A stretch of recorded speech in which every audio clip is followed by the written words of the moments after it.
College of Pharmacy, and your presence is much appreciable on this day.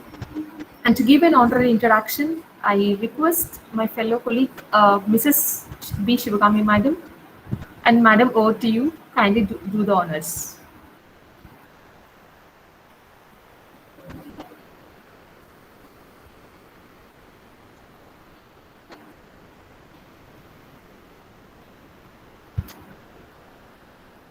Sunil, kindly ensure me. Is there now? Shivagami, Madam.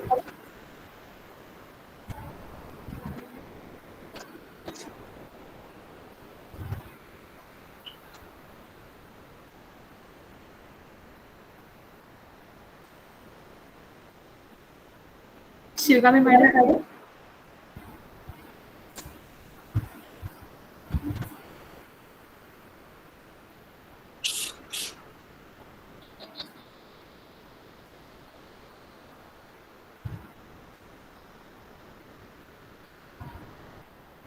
Hello.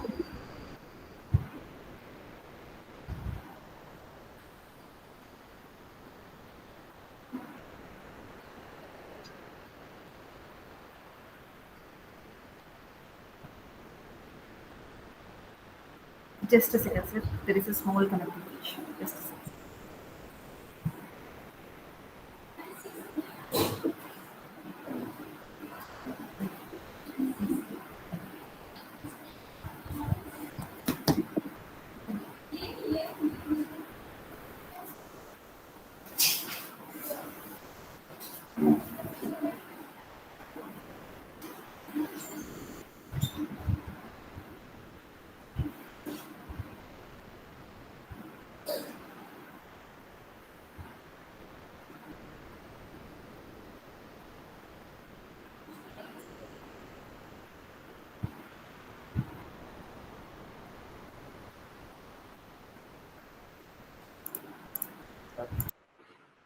Good morning, one and all. Welcome to today's session. I am Mrs. B. Shivagami, working as Associate Professor in Seven Hills College of Pharmacy in the Department of Pharmaceutical Analysis. I feel very proud to introduce today's speaker, Dr. Ramesh Umani. Dr. Ramesh Umani completed his PhD in molecular cell biology in University of Greifswald, Germany. Dr. Ramesh Umani is Principal Scientist in CSIR, Indian Institute of Chemical Technology, Hyderabad from 2018 to till date. Sir was Senior Scientist in CSIR, Indian Institute of Chemical Technology, Hyderabad from 2015 to 2018. Sir was Scientist in CSIR, Indian Institute of Chemical Technology, Hyderabad from 2011 to 2015. Sir did this postdoctoral research in quantitative proteomics, division of molecular genome analysis, German Cancer Research Center, Heidelberg, Germany. Sir received his IG prostate cancer postdoctoral fellowship award from University of Cancer Center, Hamburg, Germany. Sir worked as research fellow in Center for Cellular and Molecular Biology, Hyderabad, India.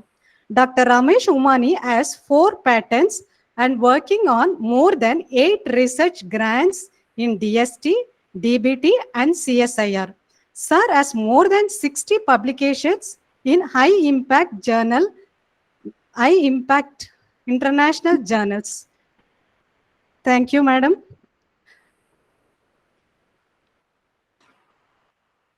Yeah, thank you so very much, madam, for your nice introductory note. And I request now Dr. Ramesh Umani sir to take over the session for the next talk. Sir, it's over to you. Thank you so much. Thank you very much, and let me share my window. Hopefully I can. Okay, so these my slides are visible? Yes, sir. Okay, so I am on first slide right now, right? Yes, sir. Yes, sir. So then is it on the PowerPoint mode or the slide mode? Yeah. Yeah, now it is, yes, now it is in slide share mode. That is presentation mode. Good. So thank you very much, Dr. Sucharita, and it is nice introduction from your colleague. He's so kind to listen about me very positively from the other side, and very honored to have good words from your colleague. And indeed, it is my pleasure to interact with participants of this faculty development program conducted by Seven Hills College. And indeed, I got to know Dr. Sucharita during one of the international conference, International Chemical Biology Society, 8th annual meeting we had done in 2019 December.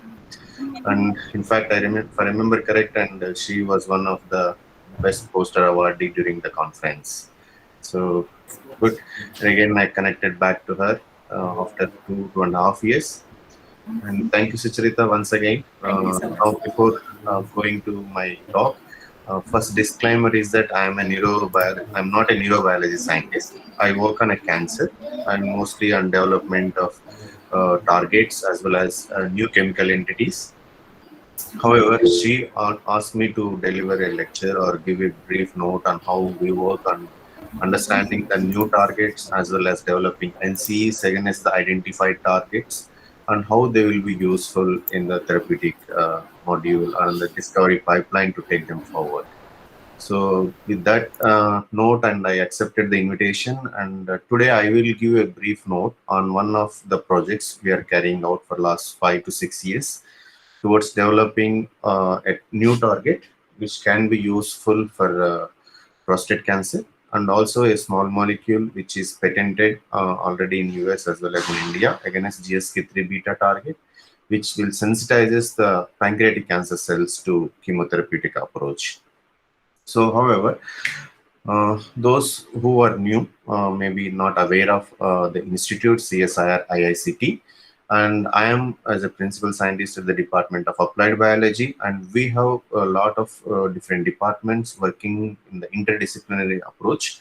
And basically, the aim of IICT is to create a value chain for as per the requirements to develop technologies, processes in chemical sciences, such as particularly drug discovery, agrochemical sector, new chemical entities, and lipids for food research, for food intake, as well as new generation materials for solar energies and catalysts for new chemical reactions and green chemistry, and drug delivery systems to improve the efficacy of the molecules, and the next generation coatings for different applications and adhesives for biomedical applications as well, etc. So these are the several departments you can see. Let me make it as a pen. Pointer options. Yeah, so now you can see a lot of different departments here, and they're all working in the interdisciplinary environment. We are sitting in this building called the Chemical Biology Building. And if you look at this slide, just I would like to highlight the current scenario. And these are the top 10 humanity's top 10 problems in the next 50 years. But you can see that majority of the things we are facing as on today: energy, water, food, environment, poverty, terrorism and war, health and diseases, education, democracy and population. In fact, in each of the problem, research can play a vital role, and directly or indirectly. So as we all, as a biologist, as a scientist, maybe try to address the issue in the healthcare and diseases, and to overcome at least a part of these problems in the next 50 years. So with this motivation, our research interest highlighted here, we do a lot of biomarker discovery, understanding the signaling pathways, and novel anti-cancer targets we try to do, and we apply the proteomics for different applications. We also contribute to the open source drug discovery model for anti-tubercular drugs. And in collaboration with Mayo Clinic and National Cancer Institute, we do organize comprehensive cell-based screenings for novel anti-cancer agents. And in our lab, our main focus is to develop some target-specific inhibitors which can be used for multiple cancer types. And ultimately, we also do a little bit of chemical proteomics to understand drug-target interactions and as well as drug-target identifications if it is a new drug molecule. Or if it is a new molecule, we also try to understand the off-target effects of a small molecules using the chemical proteomics approach. Given the time today for me for 1.5 hours or 1 hour 15 minutes or so, then I'll try to concentrate on this area here for your understanding more detailedly. So with a little introduction about cancer. So as you know, all that disease starts in our cells. And our body cells usually grow in an orderly fashion. That means they proliferate and they die to make a balance. But cancer cells do not behave like a normal cells. They grow out of the control and form lumps, which are nothing but tumors, and they may also spread to other parts of the body. So we all hear different cancers named after the organ. That means the cancer is named after the part of the every body where it starts. So in an ideal scenario, when the cells are proliferated and there will be homeostasis, these proliferated cells, the matured cells, may undergo differentiation. So they may not proliferate further, but they execute the function. Okay. And then otherwise, the cell also will die through programmed cell death called apoptosis. This will differentiation and apoptosis together make a homeostasis with the newly proliferating cells, which is the ideal condition. But in case of cancers, the proliferation rate is more, or whether the differentiation pattern is hampered or the cells escape from the programmed cell death called apoptosis. Then they accumulate in the disturbed homeostatic conditions in any particular organ or tissue, then lead to the tumor formation. So if you look at the evolution of the tumor in any organ, so when the growth signal is self-sufficient for maintaining the homeostasis between proliferation and differentiation and apoptosis, the cell will behave as normal. The moment the cell is insensitive to anti-growth signals, that means to tell the cell to die or to differentiate, then they become a cancer cell and they escape the apoptosis, they form tumor like this lump. So this lump doesn't keep quiet and proliferate there, and they, through innervation mechanism, and they enters into the bloodstream. So they infinitely replicate and they circulate through the bloodstream, and of course blood vessels are connected to different organs to supply the blood. And they, through the extravasation mechanism, they escape from the bloodstream and enters into the target organ where the blood supply is there. So there again they will colonize and they form tumors. That is called the metastasis process. This angiogenic capability of the tumor cells lead to the invasion of tissues and leading to metastasis.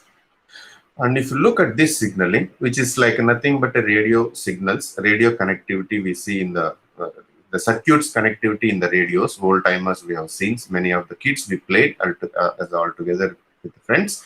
And Hanahan and Weinberg devised this mechanistic network, cell regulatory network in cancer cells, and some of the signals are on the surface of the cell, some of the things are in red color highlighted, gets activated in the tumor cells, and they continuously make the cell to proliferate faster and faster, leading to cancer. Based on this network, and they mentioned that there are 6 hallmarks of cancer which generally causes cancer proliferation in the excess proliferation of the tumor cells in the tissues. So one of them is like a sustaining proliferative signaling, escaping apoptosis, and activation of the invasion and metastasis, like I explained in the previous slide, and the enabling the replicative mortality and inducing the angiogenesis for more circulation through the bloodstream, and they're resisting the cell death when we give any drugs to that.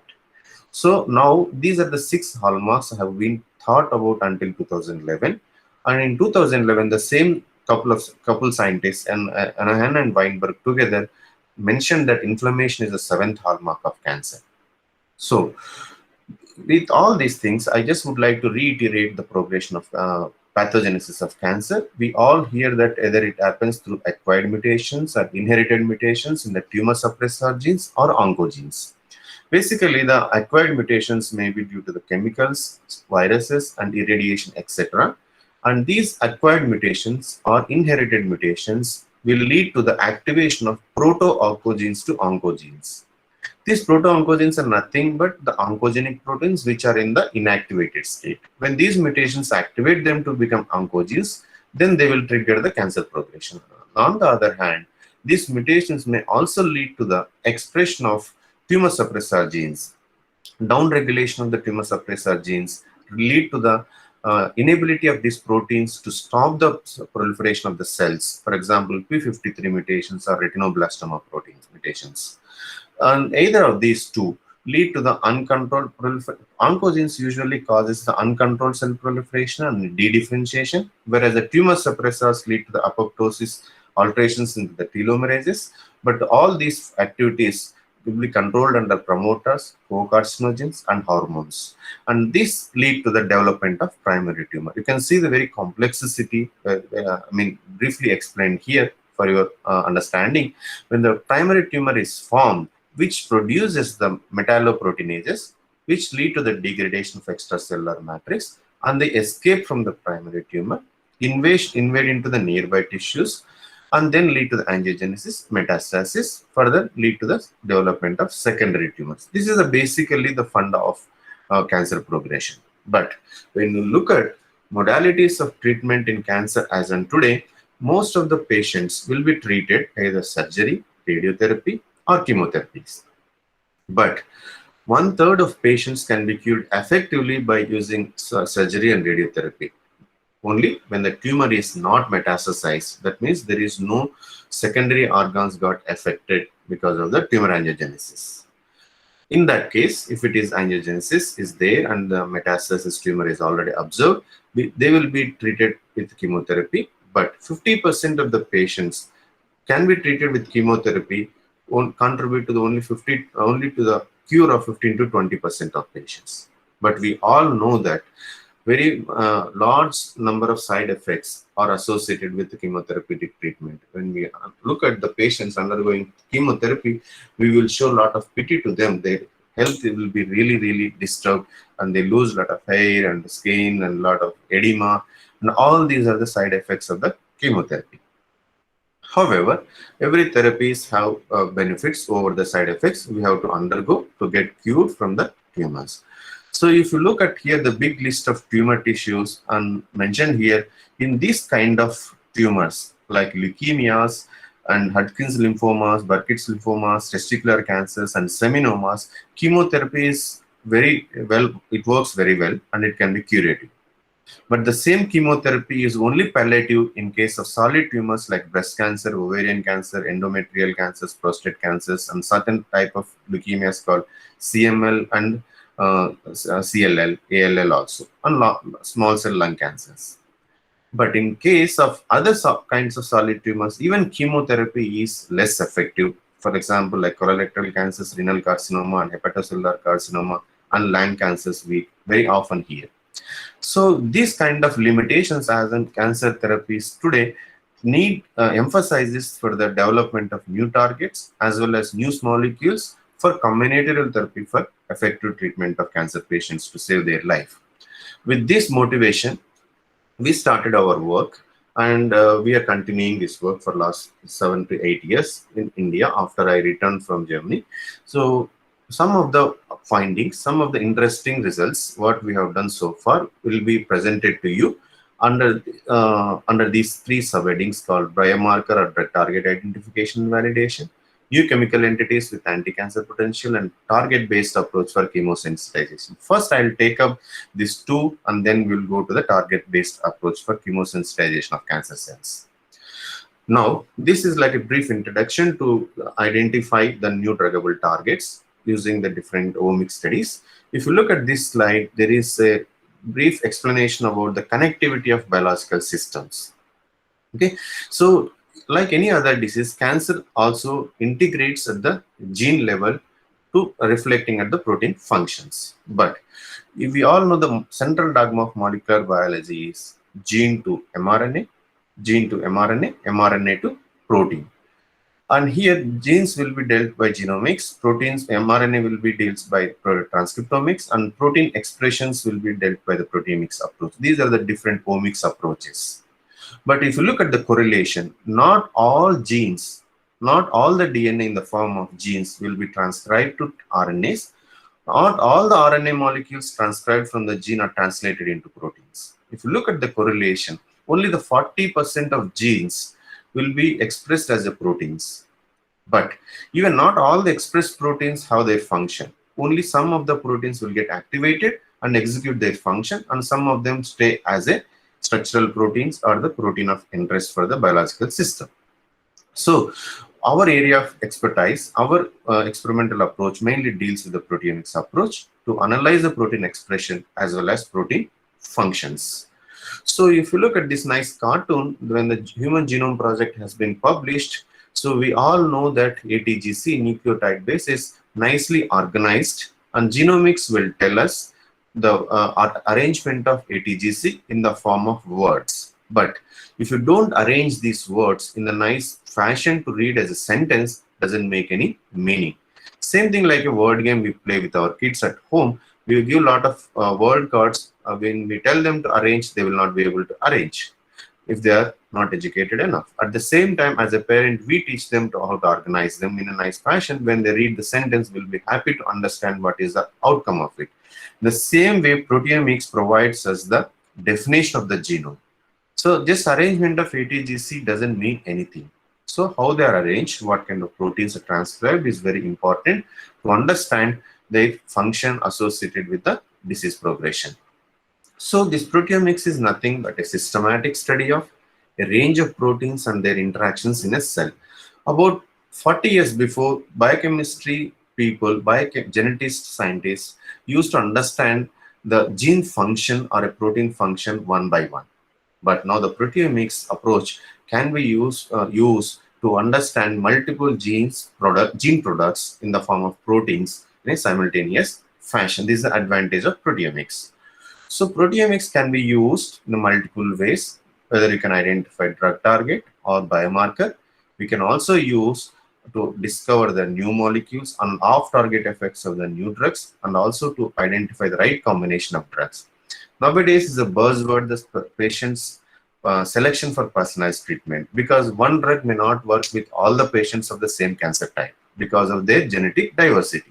So we have to have different drugs for the same cancer type to treat more patients effectively. But what drug to give what patient, which is very difficult to choose in the clinic with the biochemistry profile. That's why the proteomics can be used for the personalized treatment.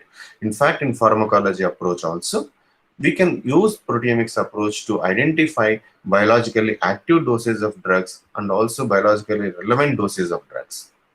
Like I mentioned the circuit in the beginning of my presentation, which is very complex, using the proteomics approach by understanding the activation and inactivation of different proteins in a given cell, we can model the disease, how it is progressing from initial stage to late stage to fatal stage. So this quantitative readout of the proteins using proteomics approach will give this data. So in our biological experimental system in our lab, we use 2D gel differential gel two-dimensional differential gel electrophoresis or liquid chromatography MSMS approach, where we take either cancer or normal tissues subjected to separation of proteins on a first dimension based on the isoelectric point, and in the second dimension the same proteins will be separated based on the molecular weight, and understand the profiles to see the difference between cancer cells and normal cells. We identify proteins such like a red color here, give it to mass spectrometry for identification. Alternatively, the lysates from the cancer and normal can be directly subjected to mass spectrometry to know the differential expression of the proteins between two samples. So this is how the proteomics approach works. I'm not going to detail technically here, and we use this approach in cancer research. And using this approach, we have analyzed more than 75 patients with cancer compared to their respective control tissues, and then we got a list of proteins. What do we make out of it? Like we got a words, but how to arrange them in a sentence fashion? It was a question mark to us. Then we developed a small software tool based on the existing databases, and we curated those information from the databases, built a network among the differentially altered proteins. That means some of the proteins are upregulated, some of the proteins are downregulated. To make the meaningful data out of this protein list, we built a networks using the software tools, and when we made such a network, nicely proteins are connected to each other and some of them are left out in the corners. When we analyze these connected networks, we can see some of the hubs which are already known to be implicated in cancer progression. For example, prostate-specific antigen and prostate-specific membrane antigen and EGFR, epidermal growth factor receptor, vimentin, and androgen receptor, c-MYC, and HSP90, protein kinase C alpha. These are all the proteins known to be involved in prostate cancer, which will give a confidence that the data we collected is meaningful, means we captured already known information in the literature, along with some unknown information which is not mapped to any of the proteins here.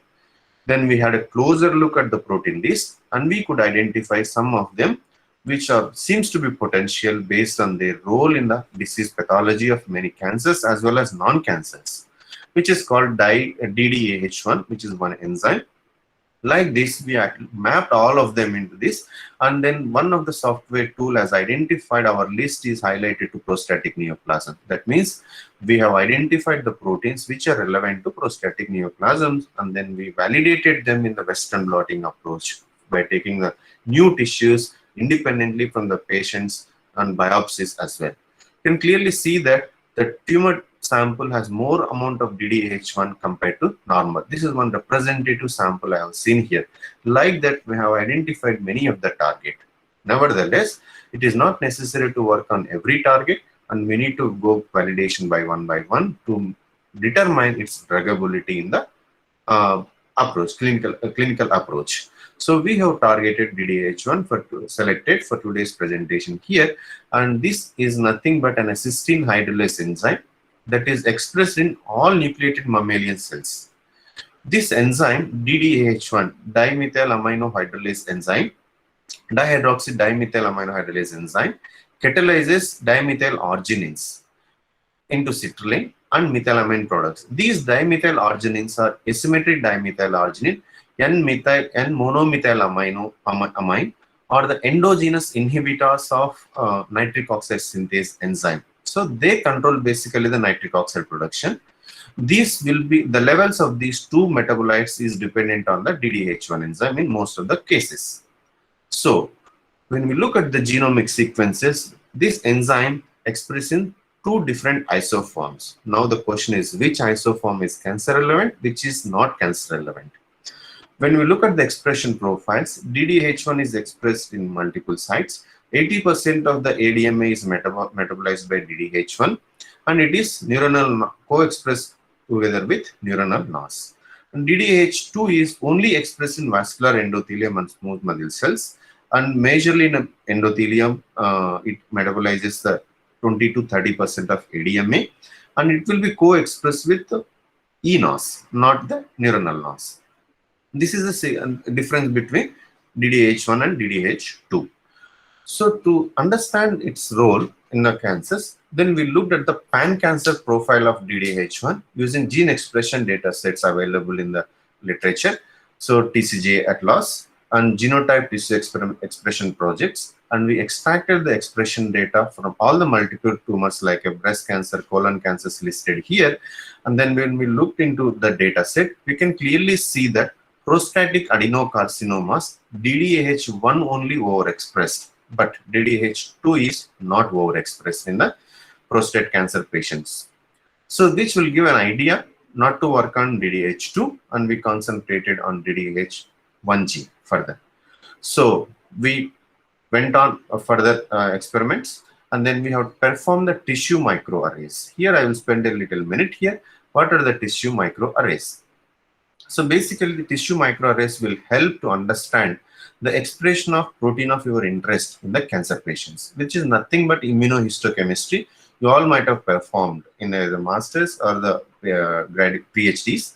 So here the advantage is that on a single microscopic glass slide, we can print a small piece of tissue obtained from a cancer patient along with adjacent controls, so that you can analyze up to 300 to 400 samples in the immunohistochemistry on a glass slide in a one single experiment, which will reduces the time and energy and also the consistency of the data from one patient to other patient, because antibody incubation is very, very crucial to obtain a proper signal in the immunohistochemistry experimental approach for pathologists. So here you can clearly see that in hyperplasia tissue, there is less brown color, which is stained for the DDAH1 by DAP staining. When we look at the signal intensities graded by the pathologist across the tissues on the microarray, And we can clearly see that in the malignant tissues, DDH1 is overexpressed compared to hyperplasia. Okay, so now to understand its role in cancer, we have forcefully overexpressed or downregulated DDH1 in the two different types of cancer cells. One is LNCAP and PC3. So when we overexpress this protein or downregulate, we know what will be happening based on the enzymatic reaction. As we overexpress, we expect that the DDH1 overexpression leads to the reduction in the metabolism of reduction in the metabolite ADMA concentration. We expect it. So in both PC3 and LNCAP cells, ADMA levels are decreased when overexpressed.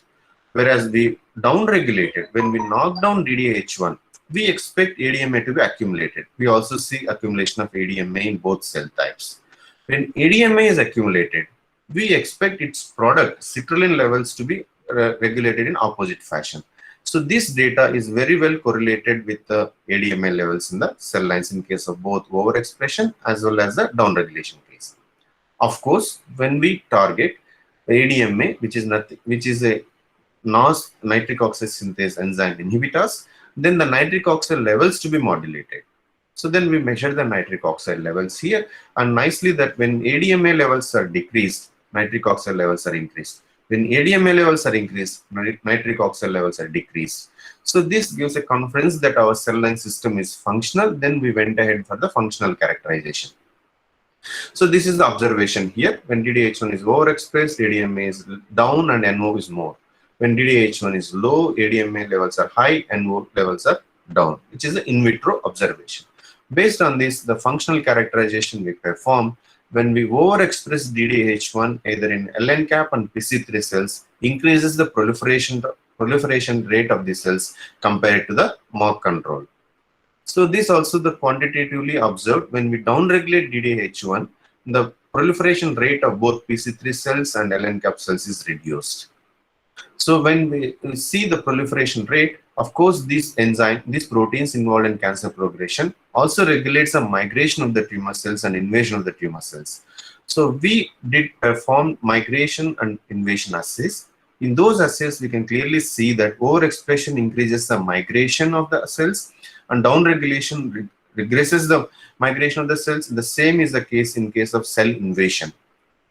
So when the cell invasion and migration is decreased or increased by DDH1 activities, then we expect something to happen with the angiogenic potential of these cells. Then we perform the in vitro angiogenesis assay by taking the endothelial cells. In the in vitro angiogenesis assay, using the media from PC3 or LNCAP cells, so mean branching is increased with overexpression, but mean branching is decreased with downregulation of DDH1. That means it's an in vitro observation that DDH1 is involved in proliferation as well as invasion, migration, and angiogenic potential of the tumor cells. When we observe the angiogenic potential of the tumor cells, what will be the detailed mechanism? Just only the phenotypic observation is not sufficient to convince the reviewers or the researchers to say that this protein is involved in so and so biological functions. Then we went ahead and to understand the molecular mechanism. In the molecular mechanism, we found out that the overexpression of DDH1 positively regulates nitric oxide regulated genes and angiogenic signals. When the DDH1 regulates the nitric oxide regulated genes positively, such as VEGF, IF1 alpha, and CME kinase, and the pro-angiogenic signals to promote the angiogenesis, we measured the growth factors, pro-angiogenic factors, many, and we found out only 2 factors are getting overexpressed with the DDH1. You can see that beta FGF, interleukin 8 are overexpressed or secreted in larger quantities in the by cell lines when the overexpression, which is inhibited when it is downregulated, which is the case in both. This observation to draw a conclusion that proliferation, migration, invasion, and in vitro angiogenesis is promoted by DDH1 enzyme. Whether this phenomenon is happening through nitric oxide or any indirect mechanism. So then we altered the nitric oxide pathway in the cells and observed the phenotypic changes, and including the measurement of nitric oxide. This data shows that DDH1 is regulating the prostate cancer cells growth through nitric oxide mechanism.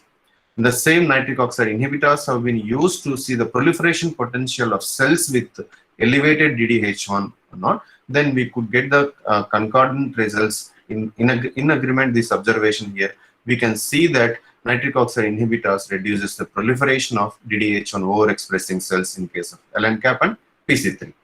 So this we went ahead further and we understood the mechanism, the signaling axis. The nitric oxide inhibitors have disturbed the signaling axis of ADMA and NO, which will give the confidence that the DDH1 regulates its mechanism and promotes the tumor progressions through ADMA and nitric oxide axis. This is a proposed model here. Now the point is that we also observed the migration of the cells, how the cells will be migrated when the nitric oxide is more. When you look at the literature, very old paper described that nitric oxide promotes the focal adhesion kinase and Src kinase activities through integrins or growth factor stimulation. So this will influence the cell migration. So based on this hypothesis, and we tested in our model, and then we can clearly see that the focal adhesion kinases and Src kinases are activated by phosphorylation when DDH1 is overexpressed, and when downregulated, this kinase signaling is down, and thereby regulated the thereby promoting the cell migration. So all in all, to draw a conclusion here, activated focal adhesion kinase and SRC complex mediates the cell adhesion and also regulates the components involved in the dynamic regulation of cell motility. So with this in vitro approach, in vitro proof, and we went ahead with the in vivo approach. So in vitro proof is not sufficient to convince that this really, the DDH1 is really involved in the tumor progression. So what we have done is we have engineered the PC3 cells for overexpression of DDH1 stably and implanted them into the nude mice and observed for the tumor formation for 25 days. And we can clearly see that the cells with DDH1 overexpression tumor size is more compared to the wild type. And also we engineered these cells for the mutated DDH1 because the enzyme activity is crucial for the activity. So we have altered the active site of the DDH1 in these engineered cells and then look for the tumor growth. When we mutated, the DDH1 activity is lost and the tumor formation is decreased compared to the wild type enzyme. This is the quantitative data. Then we harvested the tumors from the nude mice and did immunohistochemistry analysis. We can clearly see that in vitro tumors, the DDH1 concentration is more, and in the overexpression model, and VEGF is more, and NOS is more, and HIF1 alpha is also more. Whereas this is reversed in case of mutant protein. Of course, as we observed the in vitro angiogenesis, we require formation of, we expect the formation of blood vessels in the in vivo tumor tissues. These tumor tissues process for staining of markers for in vivo image, in vivo angiogenesis. We can clearly see that this is a negative control and this is an empty vector transduced cells. There is a less formation of tumor cells, but when we have DDH1 is overexpressed, we can see clearly that blood vessel formation. And also mutant DDH1 did not increase the formation of blood vessels in the in vivo tumors, which will really confirm that DDH1 promotes the tumor progression and also promotes the angiogenesis.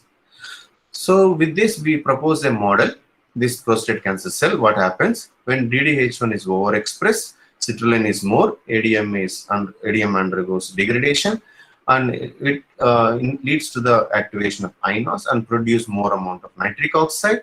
This nitric oxide directly activates focal adhesion kinase and Src kinases for activation of metastasis, which will also lead to the overexpression of MYC and other transcription factors like HIF1 alpha, and also activates the nitric oxide regulated genes.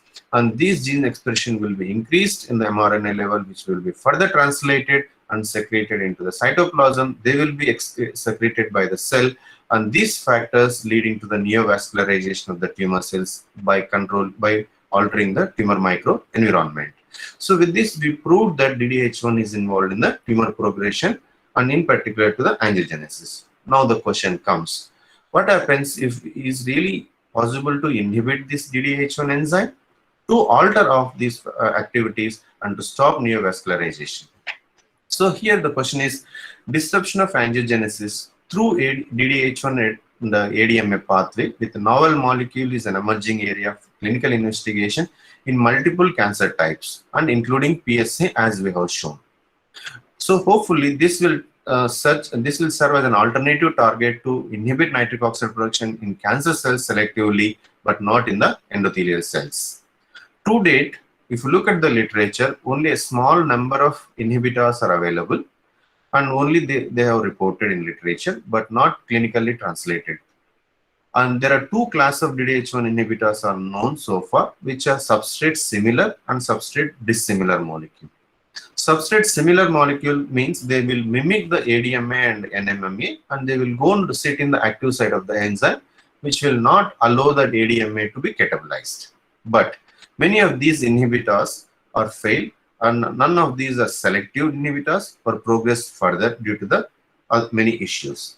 So which highlighted us to work on developing small molecule inhibitors, which is nothing but a target-based inhibitors to identify NCEs with a potential to target the cancer tissues. Now we will be switching slowly to the chemical biology approach, which is nothing but drug discovery platform. And many of the chemists and biologists who work in isolated think that drug discovery is either chemistry driven or biology driven drug discovery. So which will not be true, and this approach will be never successful, as you see in this cartoon. So he thinks that he is driving the horse which is behind, which will never progress the car to move further. When they work together, so which is nothing but a chemical biology drug driven discovery, and the cart will progress, and there will be a chance to get a successful small molecule inhibitor for clinical translation. Now, what is chemical biology? So this chemical biology emphasizes the interface between chemistry and biology, as well as its potential applications for other fields. This specialized subject, which is a hybrid of chemistry and biology, or a multidisciplinary approach of chemistry and biology, involves the interactions between the small molecules and their possible biological targets, and also to study the biological pathways using the chemical tools. And we can deliver the drug molecules for more effective treatment. And also we can use this approach to understand the disease states in order to create a basic knowledge for the future drug discovery efforts. As I already mentioned that this is an interdisciplinary approach. It involves 4 different areas, particularly computer-aided drug discovery, drug design approach. You all will be knowing the subjects, and which is nothing but a design and understanding the quantitative structure-activity relationship of small molecules. And organic synthesis and medicinal chemistry involves development or the synthesis of new chemical entities, or synthesis of the design molecules by computers here. And also the natural product chemistry involves the isolation and purification of the new natural products from different sources like plants, marine organisms, and microorganisms for potential biological applications. There the chemistry and biology of macromolecules or the biomolecules will be analyzed by biologists. So when they give the activity data to the computer-aided drug discovery design people, they may give the new set of molecules. This new set of molecules again synthesized, or the new set of new natural product derivatives will be synthesized again, they can be re-evaluated. So this cycle goes and goes until to get finally a lead molecule, which will become a potential drug in the discovery pipeline. If you look at that discovery pipeline, maybe it is a boring slide for all of you that you are all from pharmacology background. These are the basic steps involved, and now we are touching on every step. That's what my idea to show this slide. First, we have to have a chemical library, and from that library, we have to identify the hits. And when we have the hits, we need to make them as a lead molecules. And once we made the lead molecules, we have to understand the structure and structural interaction of this molecule with the given target. And then this in vivo studies, followed by in vivo studies, will put into the preclinical studies. When the preclinical studies are approved, and then further it will be added to the drug discovery pipeline. This pipeline will perform the clinical trials and further follow in development strategies. So definitely these steps requires a lot of time and money. So in that case, and we are contributing the drug discovery pipeline from IICT side. In this slide, you can clearly see that a small room is visible here, which is labeled as a National Mole Bank, which is established by CSIR and Department of Science and Technology at IICT. And from outside, if you look at it as a lab or room, inside it will be look like an ATM machine here. That's why it is called as bank.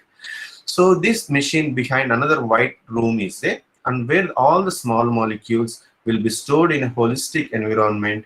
They will not be degraded, and they will be stored for a longer duration of time without any oxygen and without any moisture, without under nitrogen flush conditions, so that the compound or the small molecules synthesized by the chemist, which are precious, and they will be stored as a money in this bank.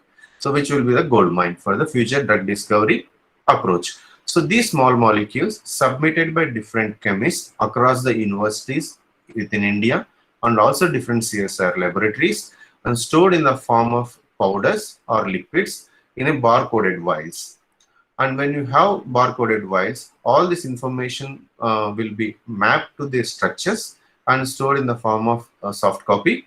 And the soft copy is accessible for the discovery scientists. They can analyze the structures and they can look at the properties of the molecules and what kind of structures they are, how similar each molecule to other and all. And after the analysis, and when they are organized fashionably like this, at this moment we have 60,000 unique small molecules. It may appear smaller to you by looking at the millions and the number of molecules available in databases like a Cambridge and other small molecule resources. The uniqueness of the small molecules is that they are not available in the public domain. For academic research purpose, they will isolate, or they may make some analogs around the natural product, or they make synthetic methodologies to develop small molecules. And after the paper is published, the chemistry part, the molecule will be ignored. Those molecules are stored here so that they are not existing in any public available databases on the small molecule banks. So that is the uniqueness of this library. We also have the associated analytical facility, and we operate the mole bank like this. The molecules will be collected from different sources and given for antimicrobial, anti-cancer, and target-based approach, and these results will be shared back and forth. This is the source, and in my lab we perform high throughput screening. So this is a pipeline. First we select either protein target or the cells, and we develop the assay, and we select the compounds from the mole bank and we screen them, and either target-based or cell-based HTS platform. We select the hits or leads, and then we do chemical proteomics, on target, off target evaluation, and then the information will be given to the QSAR model, and they will suggest for resynthesis if it is required. And these resynthesized molecules again will be taken into the HTS platform, and then this goes re-iteration. Finally, we go for preclinical development. I will show one or two case studies what we have done at IICT. And this is a high throughput platform we explained here, and this is a bank you have seen already in the previous slide. And this is a HTS platform at IICT we have, which is from PerkinElmer. We can screen thousands of compounds in a short time. So using this approach, we applied this platform for developing or identifying a small molecule inhibitors from our library against DDH1 enzyme.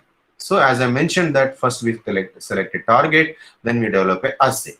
For assay development, we clone this enzyme into the suitable vector, we express them in bacteria, and we purify the protein, and we test its activity, and this purified enzyme is enzymatically active or not. If it is enzymatically active, we develop the assay in 96 well plate format or 384 well plate format. In this case, due to the limitations, we could develop only 96 well plate format. And then we went to the mole bank for molecules to take up the screening, and we screen the compounds, and we prioritize some of them, and then we did in vitro validation of all of them, and followed by selection of selected lead molecules taken into the in vivo validation system. So here how we did was, this is the flow chart here. So from all the 60,000 compounds, we did in silico screening against the DDH1 as a structure of DDH1 in complex with ADMA, or ADMA is known as a substrate. Based on that information, we could identify some 5,500 compounds which can inhibit the DDH1 enzyme activity in the in vitro assays. We did screening them, In high throughput platform, after Z score normalization, we could identify the molecules showing more than 60% inhibition at 10 micromolar, like we got 59 compounds.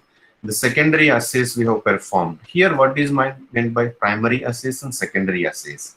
See, here, when we do the target-based assay, we add a synthetic substrate and we observe the formation of a product or the conversion of substrate into the product.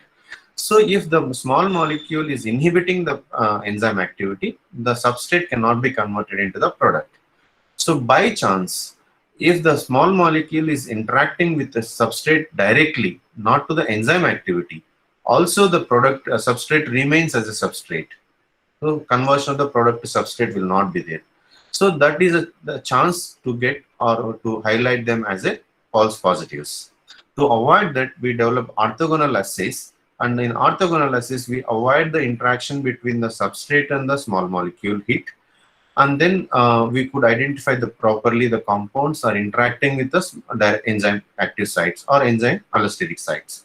So this orthogonal assay has identified further 10 compounds. Then we take them into the cell-based assays and we perform the enzyme kinetics simultaneously. And finally, we could arrive 3 compounds which have shown potential to inhibit DDH1.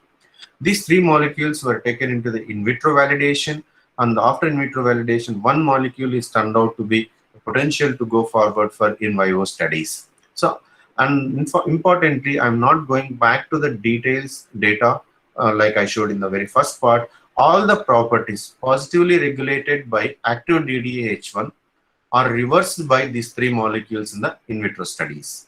So that means these 3 molecules are really inhibiting the DDH1 enzyme activity within the cells. So when we look at the kinetics of these molecules, this one of the molecule DD1E5 is showing the competitive inhibition of the DDH1, and then we looked at the binding pattern, how they're interacting with the enzyme active sites. You can see that this molecule DD1E5 is interacting with active site residues arginine and leucine, arginine and serine 176 position. So this structure activity data given a confidence to proceed with, then we perform the in vivo studies for this molecule, and when we have overexpression of DDH1, we could form the tumors, and these molecules are fed with either DMSO as a control or the small molecule inhibitor. When we fed the mice with the small molecule inhibitor, we can clearly see that the tumor growth is reduced. Here we added another level of technology to prove the essentiality of the target. So nowadays we all might have heard this CRISPR-Cas9 technology to knock down and knock in of the genes. So we use CRISPR-Cas9 system to remove the endogenous DDH1 enzyme. So what we have done is we have taken a prostate cancer cells using the CRISPR-Cas9 system. We completely removed the DDH1 from that system. That means the cells do not express a DDH1 enzyme. So those cells are implanted. Even their tumor growth is slower compared to the overexpression of the DDH1. So the same way, the tumor size is same as DD1E5, where we have treated with the small molecule. So with this approach, we also have shown the essentiality of the hydrolase activity, which is driving the tumor formation in the mice. So further, we did immunohistochemistry to see whether the phenotypic observations we have observed with overexpression of DDH1 are reversed or not. We can clearly see that the overexpression of VEGF, nNOS, and HIF1 alpha are reversed in DD1E5 compound treated samples, as well as the DDH1 knockdown knockdown cell lines, knockdown tumor tissues. So further, you can clearly see this picture. You can compare with the earlier picture if you have it in your mind. When DDH1 positive blood vessels are formed, in the mark treated blood vessels are same as DDH1 overexpression, and when we treat with a compound, tumor vessel formation is reduced, and when we knock down, it is completely disappeared. It is same like a negative control here.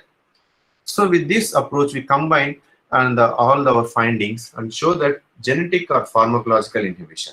Genetic inhibition means the knockdown of DDH1, or pharmacological inhibition means using small molecule will inhibit the proliferation of tumor cells, angiogenesis, and metastasis by targeting the ADMA and NO axis, thereby inactivating the INOS, HIF1 alpha, VEGF, beta FGF, IL-8, and the focal adhesion kinase SARC activation axis. So these two data sets are published already.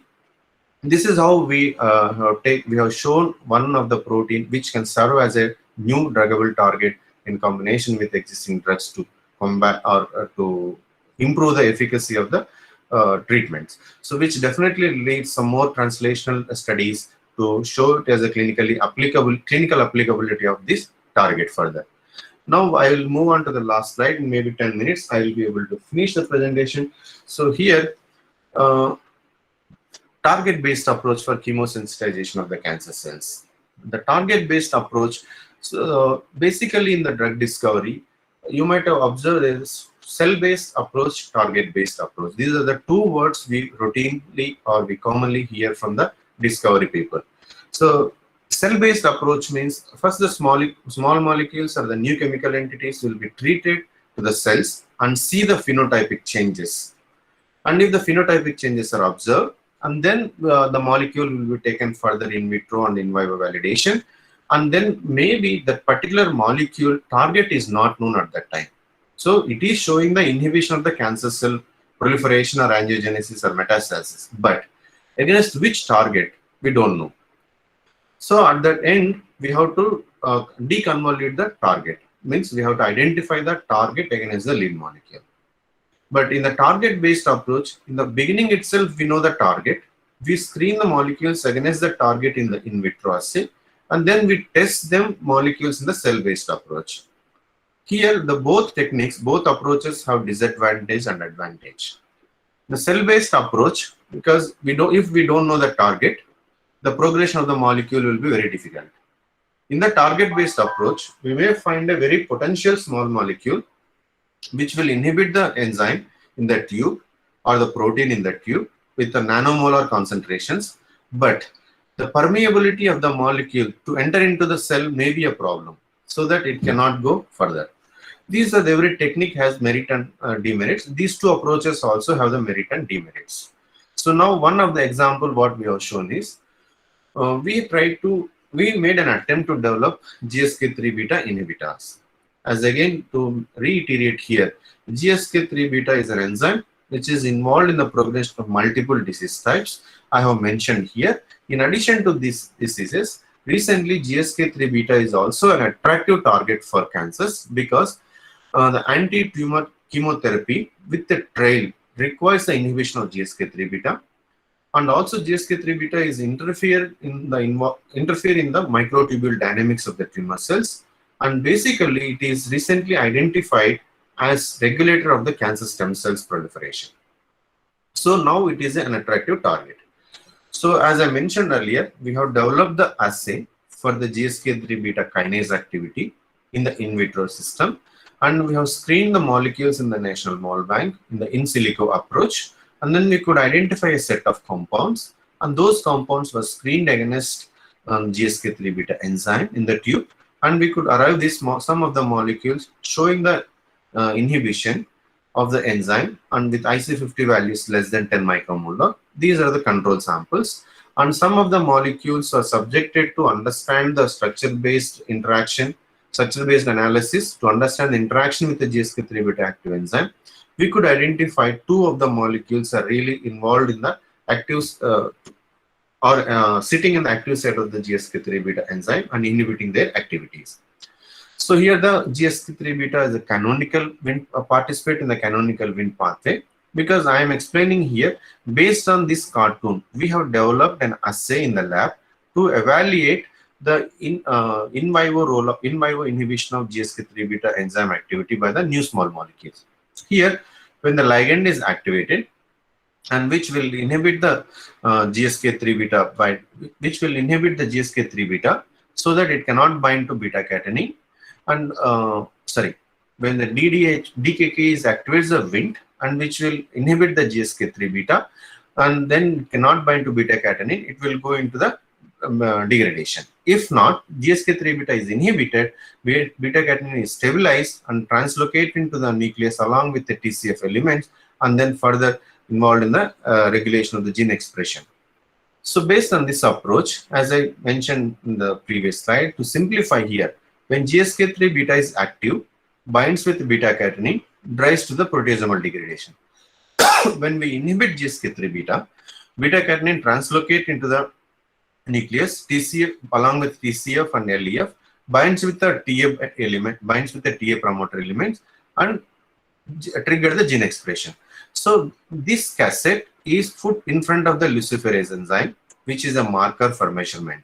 So to simplify here again, when we inhibit GSK3 beta, beta catenin express the luciferase. When we then we get a active luciferase signal. When it is not inhibited, we don't get a luminescence signal because beta catenin is degraded by the proteasomal degradation pathway. So using this assay system, we have evaluated the hit molecules, and out of the hit molecules, we could identify these three are behaving same as the positive controls here. So these three molecules are taken further and evaluated in the cell-based assays. We have taken the PANC1 pancreatic cancer cell lines and treated with in combination with TRAIL or alone with these small molecules, and then the combinatorial treatment of this molecule PANC1 cells along with the TRAIL make the cells more sensitive to TRAIL. So when you look at this plot here, TRAIL alone, the cytotoxicity is less, and AB with the C is a little better, and TRAIL with the ABO or ABU is more potent in making them sensitized to TRAIL alone, TRAIL drug.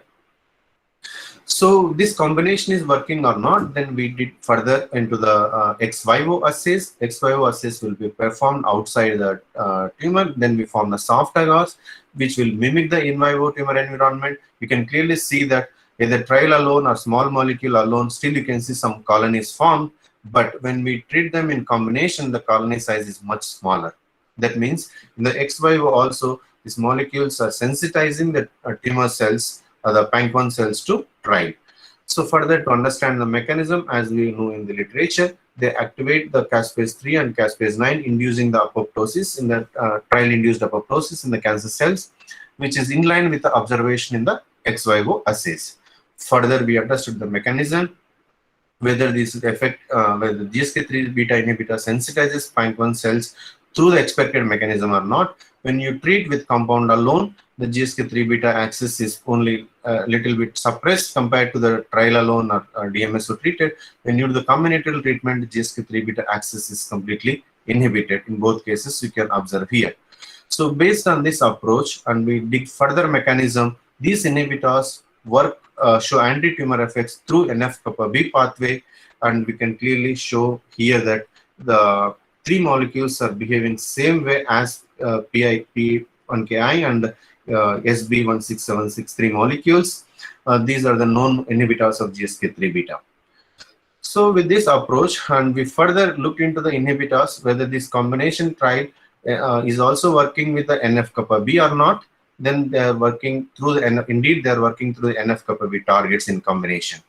So to summarize this slide very simply here, instead of going around a lot of Western blots, GSK3 beta in combination with TRAIL and other drugs may serve as better chemotherapeutic agents against pancreatic cancers. This is how we develop the small molecules based on the target-based approach. I think I have taken enough time of more than 1 hour to summarize this presentation. I hope many of you are still listening, not slept.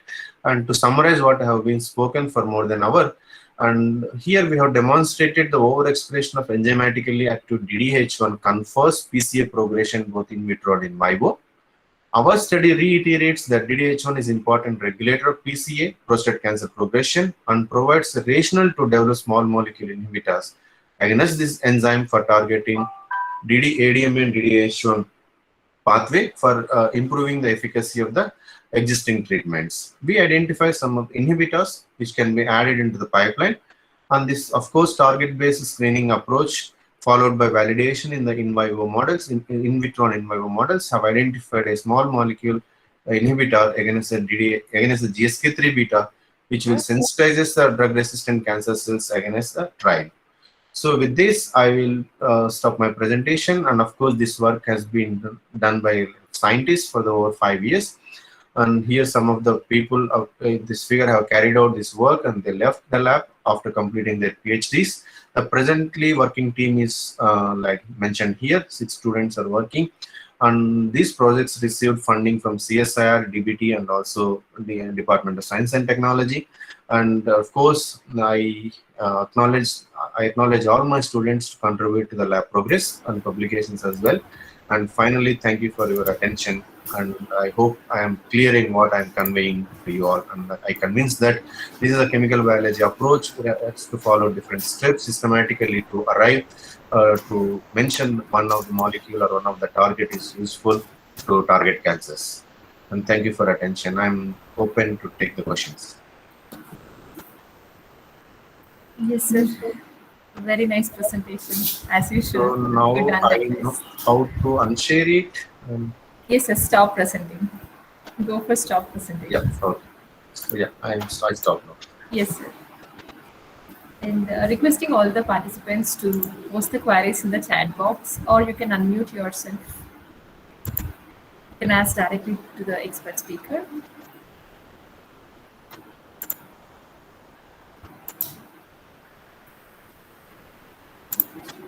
I'm checking the chat.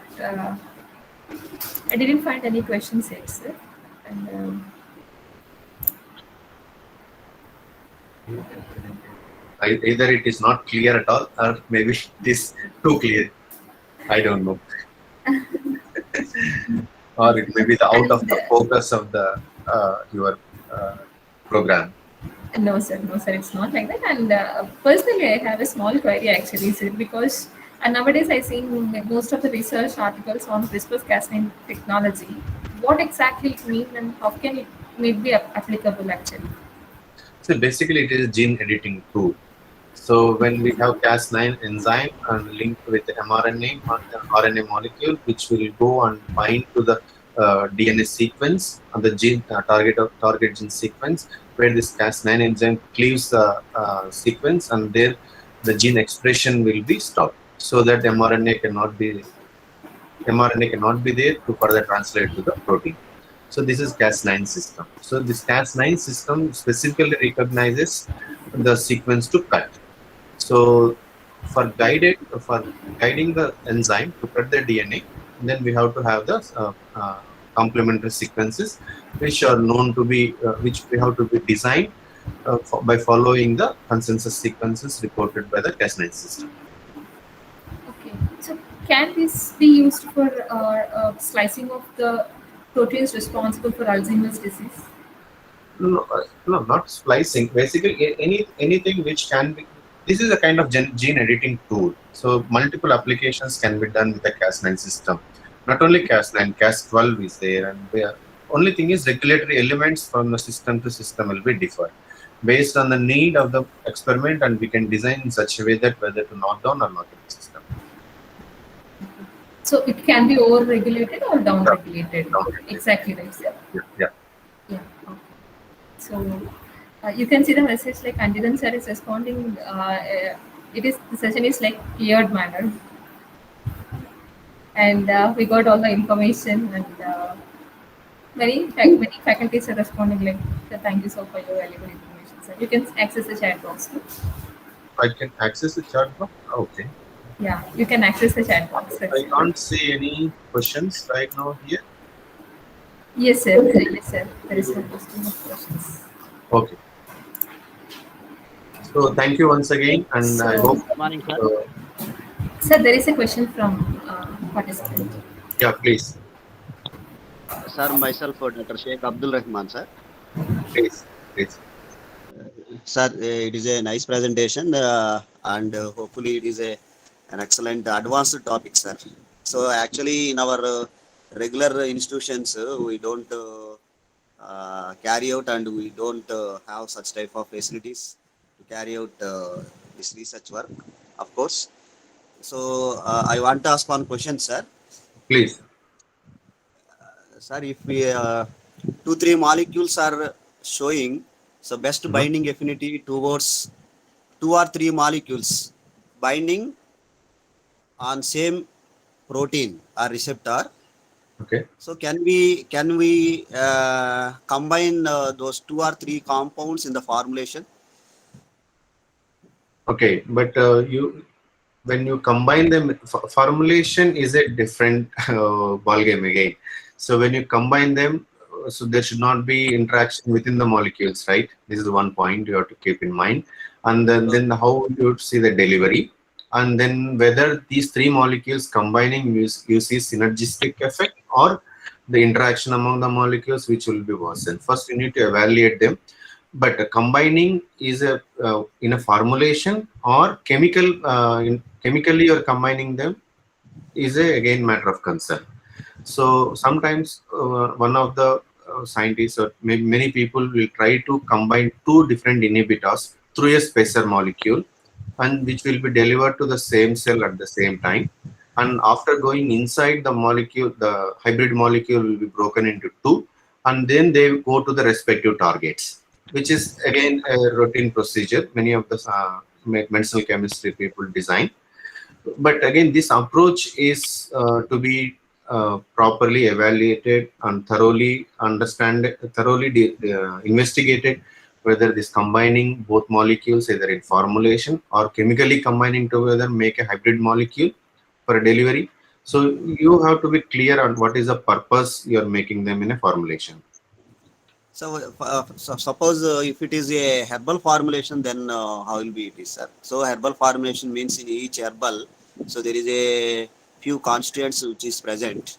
Yeah, herbal formulations is a natural product. Yeah. Formulations and the Ayurvedic formulations, sometimes when you give the pure compound, they may not work. But when they work, when they give, they will be given in the formulation. When they given in the liquor form only, they will work. So Yes. this is like a pharmacognosy related topic, Yes, I sir. believe Yes, so. yes, sir. Yes, yes. So I think I cannot comment on that whether it works or not. And sometimes principal component do not work, but in the mixture form they will work. So that's how now a lot of Ayurvedic and maybe the Yes, these things comes in a like a mixture form only. yes, yes. Yeah. Thank you, sir. Thank you, sir. Okay. But I am not a pharmacologist, so I may not be able to comment on the pharmacognosy part of this combined molecules. Okay. Thank you, sir. Thank you. So myself, Jyoti, sir. Yeah, please. Thank you for the informative session, sir. And as you said, the research, if it is interdisciplinary, it would be very fruitful. You guys are doing very well in chemical biology part, and we want to combine it with pharmacology or somewhat like new molecules. Okay. Is there any chance to collaborate with you if we have some promising molecules? Can we do further research with you in collaboration? Yeah, madam. I think I can say positively in that. So right now, earlier we used to collaborate on an individual basis, scientist to scientist, or the faculty to faculty across the universities and so on. So now the system is changed a little bit. One, for example, if you are from Seven Hills College, you have to make a MOU with the IICT. So based under this MOU, you can work with any scientist who is ready to work with you. Okay. So Okay, that way, I don't know whether you are from the same college or not. Certainly, on behalf of your organization, you can certainly collaborate with us. But on a personal note, you can write to me, or you can take my contact details from Sucharita if you are from this college, and then maybe I will be able to take offline discussion more detailed instead of in the community here. sure, sir. Certainly, it will be possible, 100%. Yeah, thank you so much, sir. Yeah, you can contact me maybe later time after Sure, today. Then I can guide you more details. Sure, sir. And Thank one more person raised hand. I can say that Margaret Chandira. Okay, now maybe she or he afraid to ask, so the hand is down now. Yes, sir.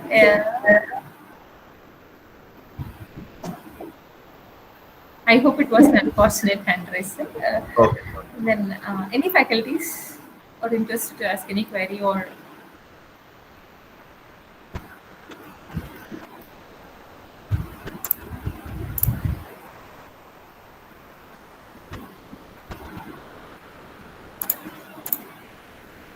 Okay, I think if they are not anymore, maybe I will take a leave. Yeah, just a second, sir. Just a second, please.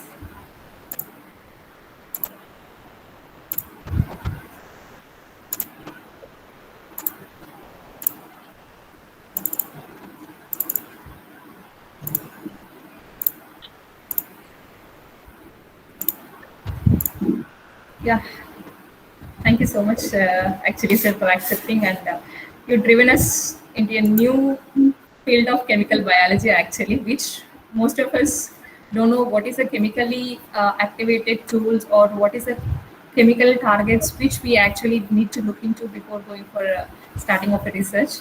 And thank you so much for enlightening us with a new topic. And I take this opportunity to present a certificate of appreciation to you from the management and the principals there of Sam Hills College of Pharmacy, sir. So kindly accept it virtually, and the same will be posted to you in a couple of weeks, sir. Oh, yeah, So thank you.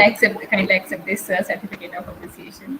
Probably Yeah. this might be a little, but from our side. No problem. So it is a soft copy, so I can receive virtually. Yes, sir. Yes, sir. The hard copy will also be mailed to you, sir, in a 2 weeks when the lockdown was lifted. No problem, no problem. Thank you Yes, very sir. much. Yes, sir. Thank you for joining, and I expecting your support and presence in the future seminars and webinars too, sir. Yeah, Which is sure. conducted by Sam Hills I mean, College of Pharmacy. like Jyoti Reddy asked, maybe you can, I mean, if anybody is interested to take more details or interact more, then you feel free to share my email ID and phone number. No issues. Definitely, sir. So, madam is from SV University, Tirupati, actually. So, I'll share all the details of yours. Sure, no issues. Thank you. Thank you for the support, sir. Thank you, sir. Thank you. Thank you, sir. Have Thank a you. safe stay and